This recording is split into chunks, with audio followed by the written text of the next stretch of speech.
नमस्कार फ्रेंड्स, आप सभी का एक बार फिर से एजुकेशनल चैनल में स्वागत है।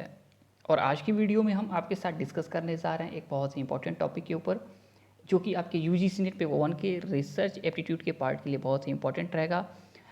एंड आज की वीडियो का टॉपिक है एक्शन रिसर्च। तो आज की वीडियो में हम क्रियात्मक अनुसंधान के जो मुख्य फीचर्स हैं, मुख्य विशेषताएँ हैं, उस पर आपके साथ डिस्कस करेंगे, ताकि आपके नेट के एग्ज़ाम में एक्शन रिसर्च से जुड़ा हुआ कोई भी छोटा से छोटा पॉइंट्स के आधार पे क्वेश्चन क्रिएट कर दिया जाए तो उसका आप करेक्ट आंसर दे लेंगे। तो आज की वीडियो में थोड़ा सा आप अच्छे तरीके से कंसंट्रेट करेंगे, फोकस करेंगे, तो आपको समझ में आ जाएगा कि एक्शन रिसर्च जो है, क्रियात्मक अनुसंधान है, वो अन्य अनुसंधान के जो प्रकार हैं उससे क्यों अलग है। इसमें क्या ऐसी चीज़ है जो अन्य अनुसंधान से इसको अलग बनाती है, हट के बनाती है। तो नेट के एग्जाम के पर्पज से बहुत ही इंपॉर्टेंट टॉपिक है आज का वीडियो। और आज की वीडियो में हम fundamental, applied and action research से कंपेयर करते हुए पूरा का पूरा आपके साथ डिस्कस करेंगे एक्शन रिसर्च पे। तो देखिए, जो मेन आपका रिसर्च को कैटेगराइज किया गया है वो तीन है, आपका फंडामेंटल, अप्लाइड एंड आपका एक्शन। तो फंडामेंटल रिसर्च का काम आपको ऑलरेडी पता होगा कि फंडामेंटल रिसर्च का काम होता है कि थ्योरी जनरेट करना, ऐसी थ्योरी जो अभी तक किसी ने नहीं निर्माण किया गया है, यानी नए सिद्धांत का निर्माण, नए नियमों का निर्माण ही फंडामेंटल रिसर्च का काम होता है। ऐसे शोधकर्ता जो हमारे इन्वायरमेंट से, कहीं से कितना भी टाइम लगा के कुछ नया लॉ अगर निकाल के लाते हैं तो वो आपका फंडामेंटल रिसर्च ही होता है। फिर आपका आता है एक्शन रिसर्च, ठीक है, जिसको हम अनुप्रयुक्त अनुसंधान के नाम से भी जानते हैं, या कहें तो प्रयुक्त अनुसंधान के नाम से भी जानते हैं।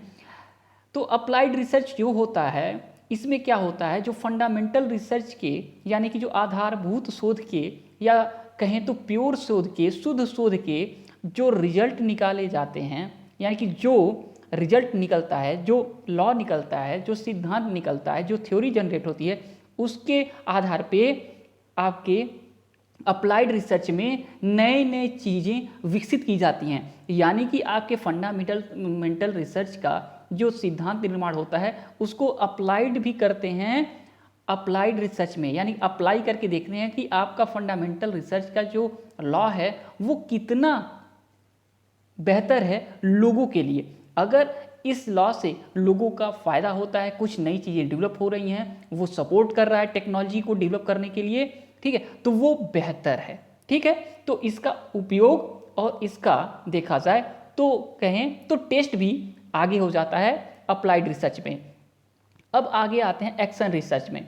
तो एक्शन रिसर्च को कभी कभी अप्लाइड रिसर्च का ही पार्ट कहा जाता है, लेकिन इसमें कुछ अलग विशेषताएं हैं जो आपके अप्लाइड रिसर्च से इसको अलग बना देती हैं। देखिए, एक्शन रिसर्च में क्या होता है, एक्शन रिसर्च में तत्कालीन समस्या के समाधान के लिए शोध किया जाता है। यानी कि कोई भी, यानी हम, आप या कोई भी संस्था का व्यक्ति जिसको कोई प्रॉब्लम आ रही हो, वो एक सिस्टमेटिक तरीके से उस समस्या के तत्काल समाधान के लिए क्या करता है, खोज करता है, रिसर्च करता है, वर्क करता है कि उस समस्या का समाधान किस तरीके से किया जाए, यानी कि उसका क्या देखें तो उपचार होगा, उस उपचार के लिए रिसर्च करता है और फिर उस उपचार का जो रिजल्ट निकलता है उस रिजल्ट को लागू करके समस्या का समाधान कर लेता है।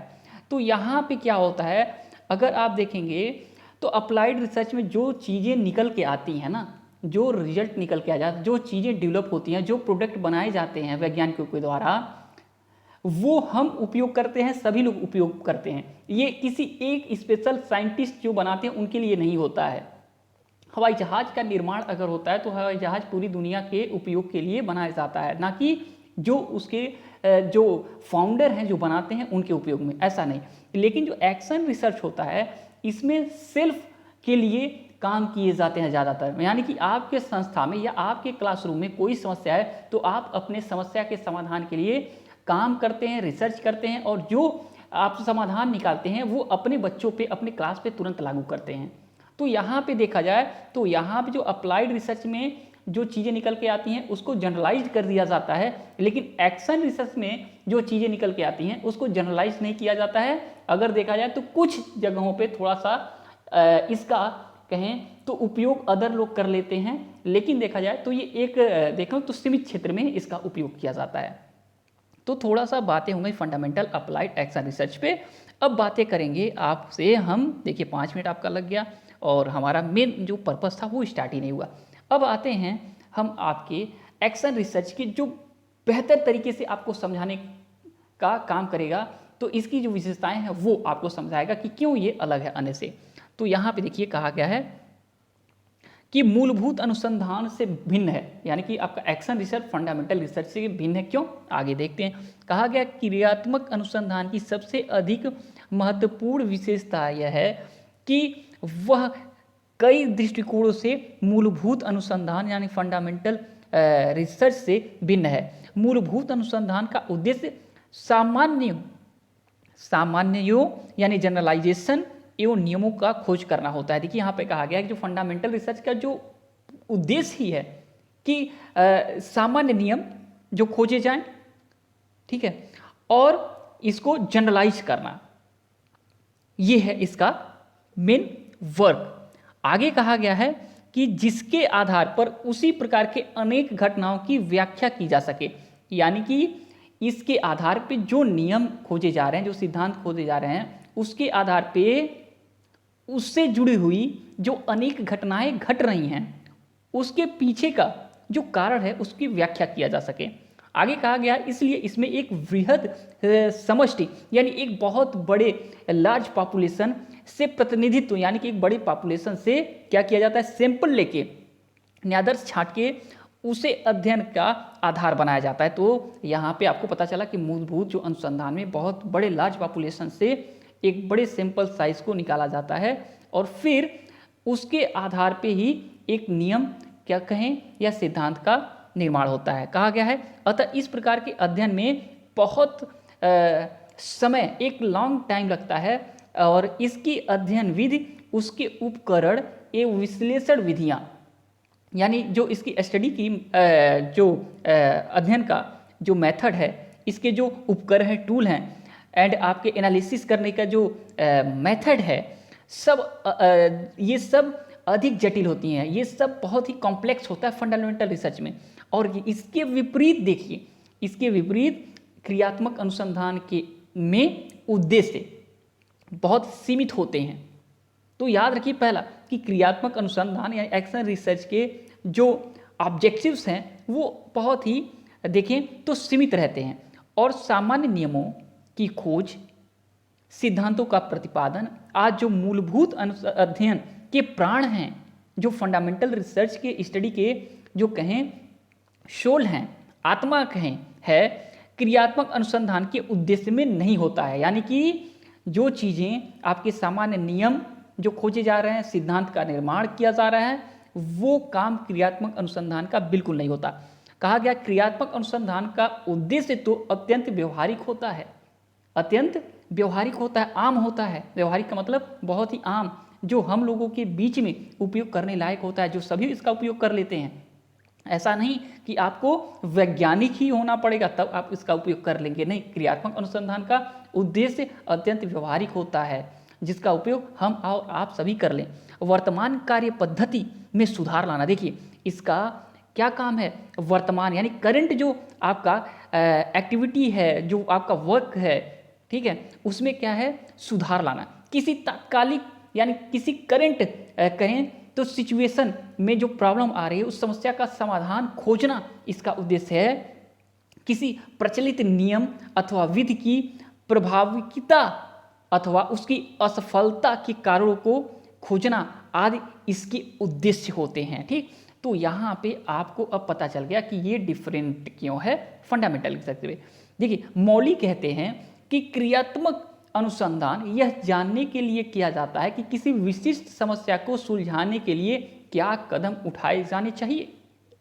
यानी कि कहा जाए कि आपके क्लास में बच्चे जब आप पढ़ाने जाते हैं तो काफ़ी शोर करते हैं और अदर टीचर जब पढ़ाते हैं तो वो बड़े अच्छे तरीके से कक्षा में व्यवहार करते हैं।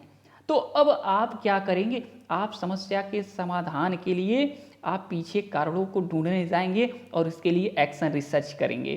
क्यों? क्योंकि अगर आप तत्काल इस समस्या के समाधान के लिए, ठीक है, कोई उपचार नहीं ढूंढेंगे तो फिर आप 1 साल 2 साल बाद आप इस समस्या का समाधान नहीं करेंगे। हर काम देखें तो आपका चौपट हो जाएगा। आप जिस उद्देश्य से क्लास में जा रहे हैं वो आपका उद्देश्य पूरा ही नहीं हो पाएगा और बच्चे क्या होगा, फिर आपके सामने नहीं मिलेंगे। हो सकता है वो आगे निकल जाएं।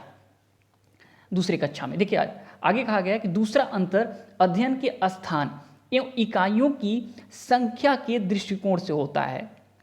मूलभूत, देखिए कहा गया दूसरा अंतर अध्ययन के स्थान, जो अध्ययन का जो एरिया होता है, जो यूनिट होता है, ठीक है, उनके संख्या के दृष्टिकोण से होता है। देखिए कहा गया मूलभूत अनुसंधान का आधार एक बृहद विशिष्ट, बृहद समष्टि यानी एक बड़े पॉपुलेशन से चुना गया प्रतिनिधि, यानी कि जो पॉपुलेशन एक बड़ा है उससे चुना गया जो सैंपल होते हैं, ठीक है, वो जो हैं जिसकी इकाई यूनिट एक विस्तृत क्षेत्र से चुनी जाती है। यानी कि एक बहुत बड़े एरिया से एक यूनिट देखा जाए और उस यूनिट से जो पॉपुलेशन मतलब से आपके न्यायाधीश यानी कि आपके प्रतिनिधित्व चुने जाते हैं, आपके सैंपल चुने जाते हैं और उनके चयन की प्रक्रिया भी काफ़ी विशिष्ट होती है। यानी कि वो चयन जो करेंगे वो एक सिस्टमेटिक तरीके से उसका वो चयन करेंगे।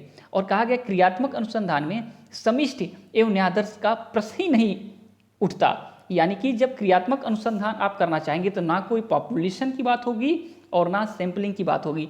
यहाँ पे आपकी आवश्यकता के आधार पे आप चाहे सैंपल लेंगे या नहीं लेंगे वो आपके ऊपर है। यानी कि आप जब कक्षा में बच्चों के प्रॉब्लम से अगर प्रॉब्लम को जानना चाहें कि बच्चे के प्रॉब्लम पीछे कौन सा ऐसा कारण है जो उनको समस्या दे रहा है, जब आप क्लास चलाने जाते हैं, आप क्लास जब लेने जाते हैं तब, तो यहाँ पे पूरा का पूरा क्लास ही आपका स्टडी का, ठीक है, क्षेत्र बन जाता है। पूरे क्लास में जितने लोग हैं वो आपके रिसर्च में पूरा का पूरा सहयोग देते हैं। तो यहाँ पे पॉपुलेशन और सैंपलिंग की कोई बात नहीं होती। यहाँ पे पूरे के पूरे जो लोग हैं वो आपके रिसर्च में शामिल हो जाते हैं। देखिए कहा जाता है आगे कि यह अनुसंधान तो उसी विद्यालय अथवा संस्थान में किया जाता है जहाँ की समस्या अध्ययनगत है, वहीं से अध्ययन हेतु थोड़ी सी अथवा सब इकाइयों का चयन किया जाता है। यानी कि क्लास से थोड़े से लोग या पूरे के पूरे लोग को चयन कर लिया जाता है आपके स्टडी में। इकाइयों की संख्या बहुत अधिक होना आवश्यक बिल्कुल नहीं है। मान लीजिए समस्या के लिए एक विद्यालय की 8वीं कक्षा के विद्यार्थियों का गणित में बहुत कमजोर होना, इस समस्या का समाधान खोजने के लिए पहले छात्रों की इस कमजोरी के कारणों का पता लगाने के लिए अनुसंधान की आवश्यकता होगी। यह कार्य उस कक्षा का गणित का अध्यापक ही करेगा। तत्संबंधी जानकारी प्राप्त करने का स्रोत भी उसकी कक्षा के विद्यार्थी होंगे और उस कक्षा से बाहर अध्ययन सामग्री एकत्र करने के लिए उसे जाने की आवश्यकता कुछ भी नहीं होगी। यानी कि जो हमने आपको बताया कि एक टीचर है जब अपने क्लास के अंदर कोई समस्या को वो देखता है तो उसके समस्या के समाधान के लिए कोई दुनिया भर में वो घूमेगा नहीं, किसी सामाजिक संस्था में जाके वो लोगों से बात करेगा नहीं। वो अपने क्लास के जो बाउंड्री है, क्लासरूम है, उसी के अंदर ही अपना पूरा का पूरा अध्ययन सीमित रखेगा और उसी के अंदर ही समाधान भी निकालेगा और उस समाधान के आधार पे अपनी समस्या को भी हल करेगा। तो देखिए कहा गया है कि अध्ययन उस कक्षा तक ही सीमित रहेगा। इस प्रकार क्रियात्मक अनुसंधान सीमित एवं स्थानीय होता है, जबकि मूलभूत अथवा शुद्ध अनुसंधान काफ़ी विस्तृत, काफ़ी ब्रॉड में फैला हुआ, व्यापक एवं दूरगामी होता है। ठीक, तो यहाँ पे देखिए ये आपकी चीज़ें हो गई। अब आगे है आपका तीसरा अंतर परिणामों की प्रयुक्त के दृष्टिकोण से। यानी कि जो परिणाम निकल के आते हैं उसके उपयोग से जो यहाँ पे डिफरेंस है अदर रिसर्च से और फंडामेंटल ये आपके एक्शन रिसर्च में, वो यहाँ पे डिस्क्राइब किया गया है। देखिए कहा गया है कि मूलभूत अनुसंधान के जो निष्कर्ष उपलब्ध होते हैं वे केवल ज्ञान की वृद्धि तक ही सीमित होते हैं। यानी कि जो फंडामेंटल रिसर्च से जो निष्कर्ष निकलते हैं वो सिर्फ आपके ज्ञान में वृद्धि तक सीमित होते हैं, ठीक है, आपकी नॉलेज को बढ़ाते हैं, ना कि जिन परिस्थितियों कहा गया, देखिए कहा गया जिन परिस्थितियों में लोग काम करते हैं उनमें इसका प्रयोग कम ही हो पाता है। देखिए कहने का मतलब है कि इससे जो फंडामेंटल रिसर्च से जो थ्योरी निकाला जाता है, जो लॉ जनरेट किया जाता है, इसका उपयोग जो तत्काल कोई देखा जाए तो नहीं कर सकता है। यानी कि अगर कहें E=mc², एक फॉर्मूला, एक लॉ निकाला गया, तो इसका उपयोग अगर तुरंत आपको दे दिया जाए कि इसका उपयोग करके कुछ काम कर लीजिए, क्या आप कर लेंगे? शायद नहीं। तो ये तत्काल समस्या कहें तो समाधान के उपयोग में आप कोई इसका उपयोग नहीं कर पाएगा, व्यवहारिक तरीके से इसका उपयोग नहीं कर पाएगा कोई। देखिए आगे कहा गया है कि इसका उपयोग कम ही हो पाता है, यानी कि सभी लोग इसका उपयोग नहीं कर पाते हैं, बहुत कम लोग इसका उपयोग कर पाएंगे। यानी कि ये एक आम तौर पे, ठीक है, ये ऐसा रिजल्ट नहीं देता जिसका आप सभी हाथों हाथ उपयोग कर पाएँ। देखिए कहा गया ज्ञान के लिए ज्ञान मात्र इसी स्तर पे वे ठहरे रहते हैं। यानी फंडामेंटल रिसर्च के जो साइंटिस्ट होते हैं, जो चीज़ें निकाल के लाते हैं, वो सिर्फ ज्ञान यानी कि नॉलेज को डेवलप करना होता है, और इसी पे देखें तो वो काफ़ी स्टेबल होते हैं। इसके विपरीत क्रियात्मक अनुसंधान के परिणाम का उद्देश्य ही उनका क्रियान्वयन है। यानी कि जो एक्शन रिसर्च का, अनुसंधान का कहें, जो परिणाम है निकल के आता है, उसका उद्देश्य ही क्रियान्वयन होता है, यानी उसका उपयोग ही करना, इसका तुरंत देखें तो इसके लक्ष्यों में आता है। आगे कहा गया उन परिणामों के आधार पर तथ्य संबंधी समस्या का समाधान करना ही उनका ध्येय होता है, और गणित विषय के छात्रों की कमजोरी के कारणों का अनुसंधान द्वारा पता लगाकर उन कारणों को दूर करने का प्रयास करना ही उसका परम लक्ष्य होता है। इस प्रकार क्रियात्मक अनुसंधान व्यवहारिक होता है, जबकि मूलभूत अनुसंधान सैद्धांतिक होता है। क्रियात्मक शोधकर्ता अत्यंत व्यवहारिक व्यक्ति होता है। वह स्थानीय स्तर पर वर्तमान समस्या का उपयोगी समाधान प्राप्त करने के लिए वैज्ञानिक अनुसंधान की कठोरता एवं जटिलता को त्यागना पसंद करता है, और वर्तमान समस्या ही उसके ध्यान का प्रमुख केंद्र होती है, क्योंकि वह समझता है कि जो समस्या आज है वह कल भी रहेगी, और इसके अनुसंधान के परिणाम उपयोगी होंगे क्योंकि ये वास्तविक इकाइयों पर आधारित होंगे। तो यहाँ पे यही निकलता है कि जो एक्शन रिसर्च का जो काम होता है, उसका यही काम होता है कि हम समस्या के समाधान के लिए जो चीज़ें निकाल के लाते हैं उसका तत्काल उपयोग करें व्यवहारिक तौर पे, और जो समस्या है उसको तुरंत ख़त्म करें, क्योंकि ये समस्या हमारे डेली हम फेस कर रहे हैं। तो इसको हम ऐसा नहीं कर सकते कि ये ऐसी समस्या है जो बाद में हम इसका समाधान कर लेंगे। नहीं, ये तात्कालिक समस्या है, आपके क्लासरूम की समस्या है जो आप डेली फेस करते हैं, इसलिए इसको तुरंत ख़त्म करना आवश्यक है। नहीं तो समस्याओं के कारण जो अदर जो ऑब्जेक्टिव्स है, अदर जो काम लोग कर रहे हैं, उसमें बाधा उत्पन्न हो जाएगी। देखिए कहा गया एक अन्य अंतर मूलभूत अनुसंधान एवं क्रियात्मक अनुसंधान के बीच यह है कि क्रियात्मक अनुसंधान अध्यापक, विद्यालय का प्राचार्य अथवा शिक्षा जगत का कोई भी कार्यकर्ता जो सामान्य से किसी प्रकार जुड़ा है, समस्या प्रॉब्लम से किसी प्रकार से जुड़ा हुआ है, कर सकता है। देखिए फंडामेंटल रिसर्च हर कोई नहीं कर सकता है, लेकिन कहा गया है कि जो आपका एक्शन रिसर्च है इसका उपयोग कोई भी कर सकता है जो संस्था से जुड़ा हुआ है या कोई समस्या जो फेस कर रहा है, इसका उपयोग कर सकता है। इनके चरणों का उपयोग करके समस्या का समाधान कर सकता है।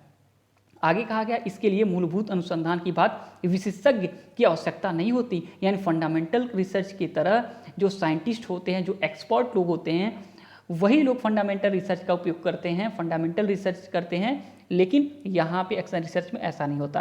कहा गया क्योंकि उसकी संपूर्ण प्रक्रिया बहुत सरल होती है।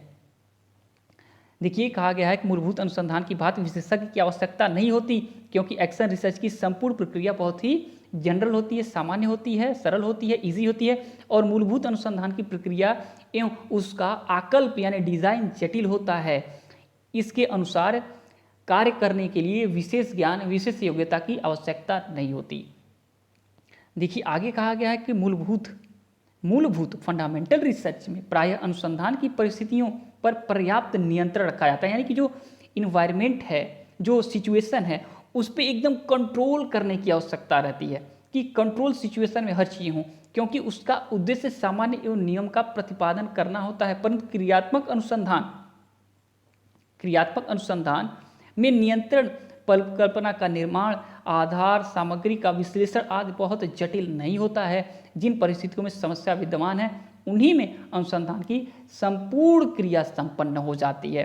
क्रियात्मक अनुसंधान व्यवहारगत अनुसंधान यानी अप्लाइड रिसर्च, यानी कि आपका जो हमने कहा कि अनुप्रयुक्त या लागू अनुसंधान से भी दृष्टिकोण में भिन्न होता है।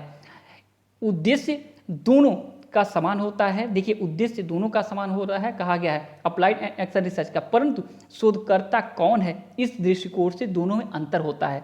लेहमैन तथा मेहरेन के अनुसार क्रियात्मक अनुसंधान भी एक प्रकार के अप्लाइड रिसर्च ही होता है, परंतु दोनों में इतना अंतर होता है कि क्रियात्मक अनुसंधान में जो शोधकर्ता होता है वही शोध के परिणामों का उपभोक्ता भी होता है। देखिए क्रियात्मक अनुसंधान में कहा जा रहा है कि जो रिसर्चर होगा, हम या कोई जो रिसर्च कर रहा है, वो जो शोध के परिणाम जो निकल के आएंगे उसका उपभोग वही करेगा, उसका उपयोग वही करेगा, वही अपनी जगहों पे अपने प्रॉब्लम में उसको लागू करेगा। लेकिन कहा गया वहीं उन परिणामों के आधार पर निर्णय लेता है तथा उन्हें क्रियान्वित भी करता है। यानी कि जो रिजल्ट निकल के आता है, ठीक है, समस्या के समाधान के लिए जो चीज़ें निकल के बाहर आती हैं, वही जो शोध किया रहता है उनके परिणामों के आधार पर निर्णय वही लेता है, उनका क्रियान्वयन भी वही करता है, उसका लागू वही भी करता है। पर कहा गया इस प्रकार क्रियात्मक अनुसंधान की एक विशेषता यह है कि इसमें शोधकर्ता तथा शोध परिणाम का उपभोग एक ही व्यक्ति होता है। देखिए यहाँ पे कहा गया है कि क्रियात्मक अनुसंधान का उपभोग एक स्पेशल पर्सन ही कर रहा है, लेकिन आपके अप्लाइड जो रिसर्च होते हैं उसका उपभोग कोई एक व्यक्ति नहीं करता है। हम अगर रिसर्च कर रहे हैं, हम टेक्नोलॉजी को डेवलप कर रहे हैं, तो हम उस टेक्नोलॉजी का उपयोग अलग नहीं करेंगे, हम इसका उपयोग आगे बढ़ा देंगे कि और लोग भी करें, इससे अपने देखें तो लाइफ को बेहतर बनाएं। ठीक, तो यहाँ पे ये चीज़ें आपके अदर फंडामेंटल और आपके अप्लाइड रिसर्च से अलग करती हैं आपके एक्शन रिसर्च को। तो हमें लगता है कि आपका टाइम बहुत ज़्यादा लग गया, लेकिन हमें लगता है ये काफ़ी फ्रूटफुल सेशन होगा आपके लिए। अगर आप थोड़े से अच्छे तरीके से अंडरस्टैंड करेंगे तो बेहतर आपका एग्ज़ाम में देखें तो रिजल्ट निकल के आएगा, अगर इस पे क्वेश्चन पूछा गया तो चलिए, जब तक कि नेक्स्ट वीडियो नेक्स्ट अपडेट नहीं लाते हैं, तब तक के लिए thanks for watching educational channel, और आपका दिन बहुत बहुत शुभ हो।